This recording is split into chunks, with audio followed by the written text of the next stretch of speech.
All right, the latest bombshell in the Florida real estate scene is that condo owners are getting hit with six-figure assessments and they're having to bail out of their condos.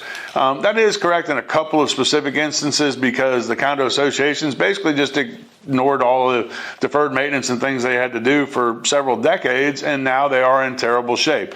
More realistically, they're being hit with smaller assessments, and some of the financially astute ones are not being hit with assessments at all. And this is all due to the insurance crisis you've all heard about here in South Florida. Insurance rates keep going up, particularly for condos. Ever since we had the Surfside collapse, condos have come under really tight scrutiny, as they should, and as they should have over the past 20, 30, 40 years, okay? Those condo associations that did not pay any attention to maintenance and taking care of their properties over those years, or they said, we want to keep our assessments really low, so our monthly fees are really low, they're paying the price now.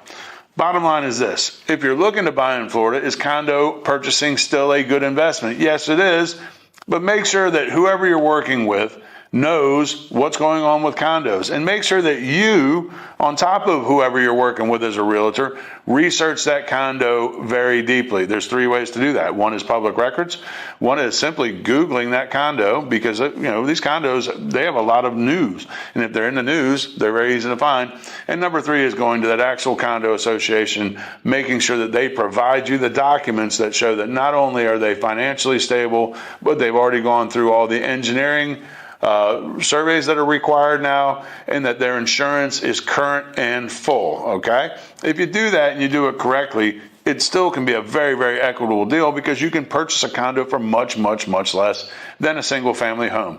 And hey, let's realize townhouses, villas, and even in some cases homes have the same issues. Depending on how a homeowners association is set up, it can be very much like a condo association as far as finances are concerned, what they insure, how they insure it, and how the assessments may affect you.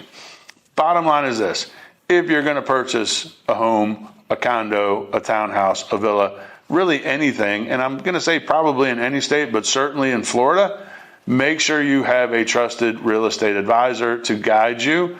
And then make sure you also do your own due diligence, because maybe you didn't get the best person to advise you. So DeSantis did pass a law cracking down on a lot of things with condos.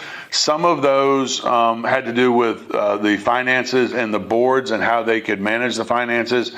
And honestly, it got rid of some corruption and graft that was happening in those situations. Some of the other stuff that people were actually more excited about was relaxing rules about parking a truck in the condo, saying that you can or can't do this and that and the other. Although everything gets very confusing on this, because there's certain language, depending on the homeowners association, that allows them to be exempt from the new law that was passed.